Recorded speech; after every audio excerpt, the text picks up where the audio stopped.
kanang bitaw nasa bitaw sa Acts 2:38 pastor, parte sa receive sa Holy Spirit pastor. Okay. Acts chapter 2 verse... Okay, padayon. Tanan gid tao pastor makadawat sa gasa nga gikan sa balaang espiritu pastor. Okay, ako basa ng Acts 2:38 aron makuan usab sa audience. Nagingon ni sa 38.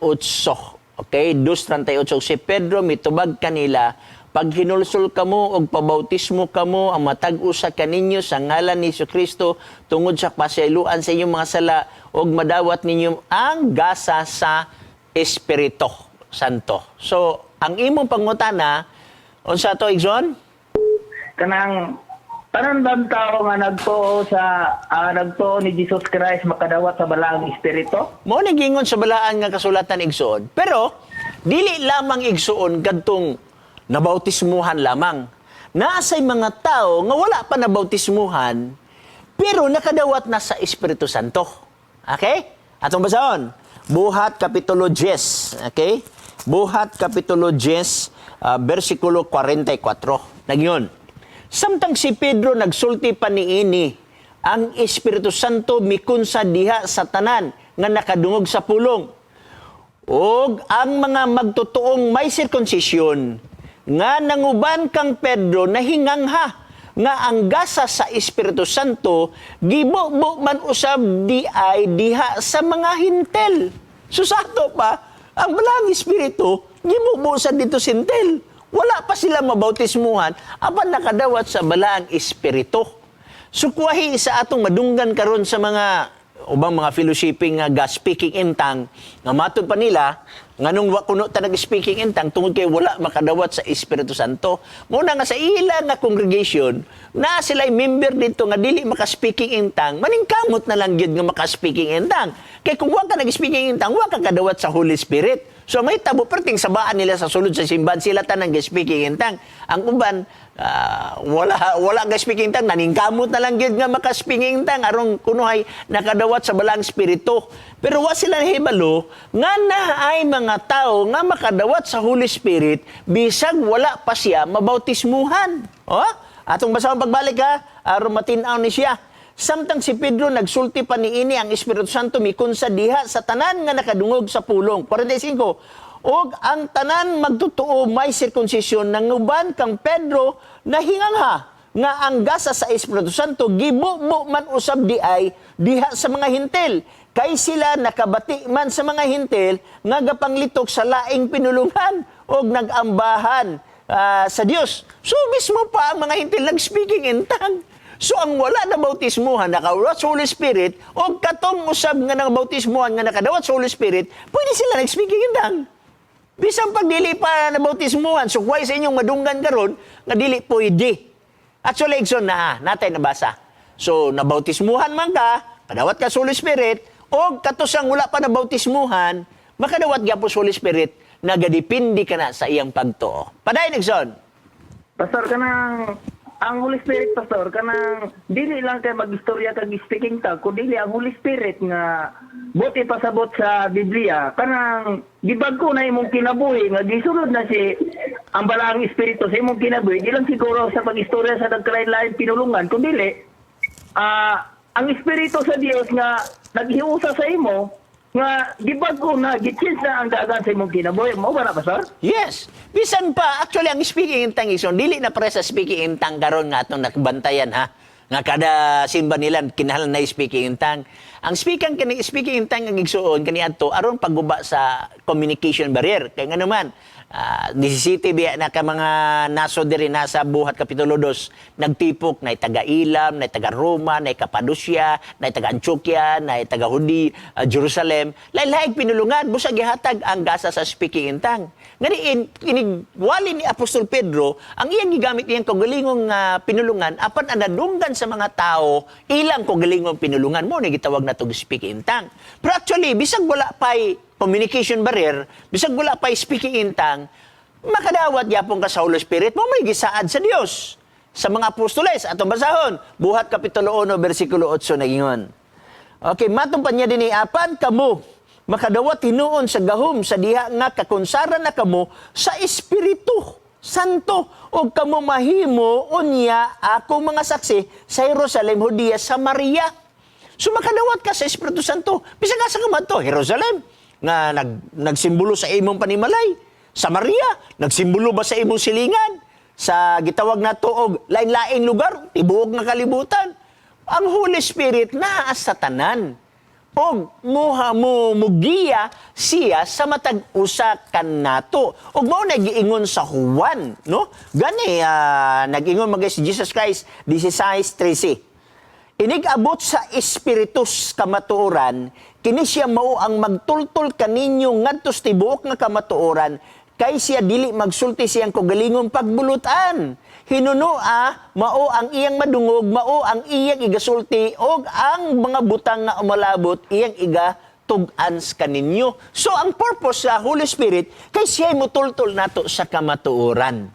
So, meaning to say, napirmi ang Holy Spirit. Mag-ampo lang ka diya sa Holy Spirit. Paday, Nixon. Pastor, kanang nasa, kuan bitaw, Pastor, kanang nasa Corinto 14, Pastor, nga kuan bitaw, Pastor, kanang basaw ni mo whole chapter, Pastor, nga ang tagsa-tagsa gikuno, Pastor. Ang katong gingon nga, kung dili kuno masabtan ang imong istorya, kanang paunong mo daw kuno ka, kanang nabitaw sa simba, Pastor. Okay, mo nang gingon sa gitawag na tugunang Corinto 14, versikulo 27-28. Ako basahon Nixon ha, kana nga versikulo. Kung adunay musultig mga dila, duhara kanila ang tuguti, nini, og tulo ang labing daghan, og ang magaulos-ulos sila sa pagsulti. Kinahanglan aduna usa nga magahubad. Unsa gingon din Nixon?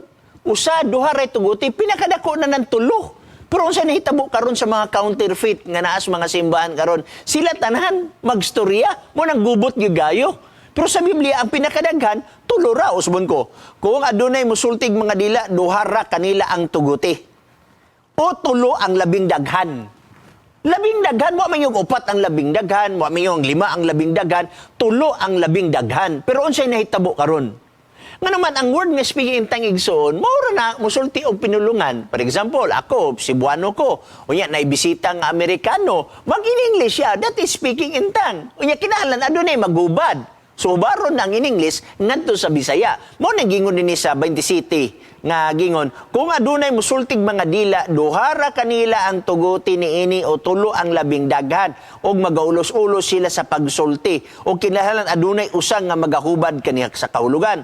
Apan kung wala may makahimo sa paghubad sa kahulugan, pahiluman na lang siya sa iglesia. Pero tanawon siya nahitabo karon sa mga simbahan igsoon. Sige patagaw speaking in tongue. Unya ulay naghubad. Imagine nimo pangutanon nimo asa na nga pinulungan, wala ingon nga kay gistadehan man nagayo, wala may pinulungan si estado ana di siyuta. Sumingon na lang siya nga pinulungan magunos manulunda, pinulungan magunas langit. Uy, dili na siya pwede igsoon. Naghimot tag argumento nga wala sa Biblia. Kay ang pinulungan sa langit dili arang malitok o wala gitugot sa tao ang paglitok. Muna nga makaingon ta nga burag binuang naman ni siya nga istorya. Kay ngano ang pinulungan sa langit dili arang malitok o wala gitugot sa tao ang paglitok. Kung nganong imo malitok? Atong basahon, una, ikaduhang Korinto 12, versikulo 2, nga to stress. Nakaila ako og tao nga anaa kang Kristo og napulo upat ka tuig na karon gisakgaw ngadto sa ikatulong langit. Ikatulong langit. Kung diha sa lawas o gawas sa lawas o ako nahibalo. Og ako nasayod nga kinintawhan naggisakgaw dalang ngadto sa paraiso. So sa ato pa sa ikatulong langit tuad didto ang paraiso. Muna na ipuyanan sa Dios, muna na ipuyanan sa mga manulunda. Og diha ba, ingon siya, kung diha, di ba, siya sulod sa lawas o gawas sa lawas, wala ako masayod. Ang Diyos lamang ang nasayod. 4, og didto iyang hindunggan ang mga pamulong-pulong nga dili arang malitok, nga gidili sa tao ang paglitok. So ang pinulungan sa langit, dili arang malitok, o gidili sa tao ang paglitok. Pangutana, nganong ilang nalitok? Nga gidili man kares paglitok? Laktod nga pagkasulti, dili na mao ang pinulungan sa langit. Pagkabati, bagay ka paminaw ng pinulungan sa langit nga gubot ka ay paminahon. Pag-obserbar God sa ilang mga simbahan, gubot yun kay paminahon. Muna nga, dili na siya Diyos sa kahusay. Gubot na na. Tanaw na to. Dili siya Diyos sa kagubot. Diyos kahusay. 14:36 sa unang Korinto nga imong gigamit ganina. Okay? 33, nagingon dire. Ako masahon. Kung aduna may buot nila pakisayr 33. Okay? Ang Dios dili Dios sa kasamok, kundi sa kahusay. Dili Diyos sa kasamok, kundi sa kahusay. Tanawa, obserbahan ko silang simbahan, di ka kasabot sa ilang mga pinulungan. Niya pangutan ako nga ang isa nakasabot mas gisulti sa isa, wala. Naman ko na yung magubad na pastor na gitubahan ko sa Balang Espiritu pastor nga bukod po sa Bisaya. Manay mo hubad lugar ana. Na daw, amo na sa Espiritu pastor kaya wala ko na yung magubad pag mo lang daw ko no. Wala. Wala mo magubad. Exon, nakasimba ba ako ana ato una? College pa ko, ni-try kong simba. Sila tanang ga-speaking tang, wa may gahubad. Sa inang daghan sila mag-speaking intang. Unya, kada isa sila patindugon na maghubad. Amot, unsay oras mo man? 5 ka oras. Pero daghan na nila. Unya, sila tanang ga-speaking intang. Unya, patindugon ni mo na, pahubaron. Ulili na si tinuod nga nahitabo sulod silang simbahan. Nakasimba ba ako diya sulod silang simbahan? Tiyali, ang isa lang gapangulo sila, siya rin gahubad-hubad sa iyang nakita dito, pero ang gingon sa Biblia, tulura ang pinakadaghan mo'y tugutan. Ang pangutan, ang anong sila tibok simbahan naman. Actually, dili man na, unsa may purpose anang speaking in tongue. Para lang ipakita nga nakabalo ka mag-speaking in tongue. Ang Ginoo mo hatag og gasa igsoon with a purpose na siya. Nga naman, kung imo basaw ng context sa Acts, ang mga apostoles nangadto sa lain-laing lugar, gikan sila sa Jerusalem.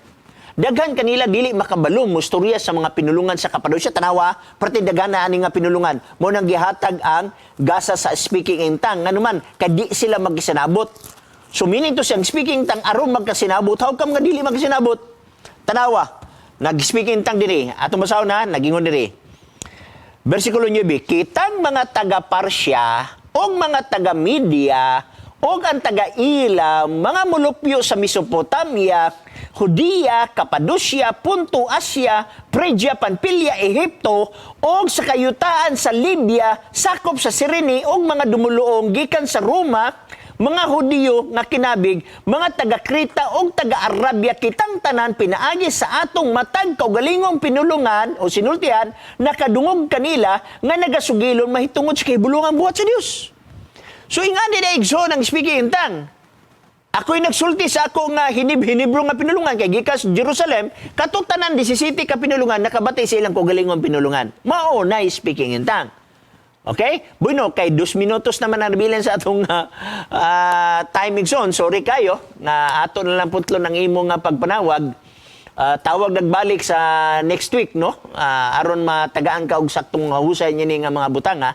Pero di lang ko kay elaborate din pagayo kay mubo atong panahon na din si D. Manuel Kahukon, Jamel Cortez Hurulan, Gold Chloe Augusto Padhaisan, Jobin Harry Logroño Corapa.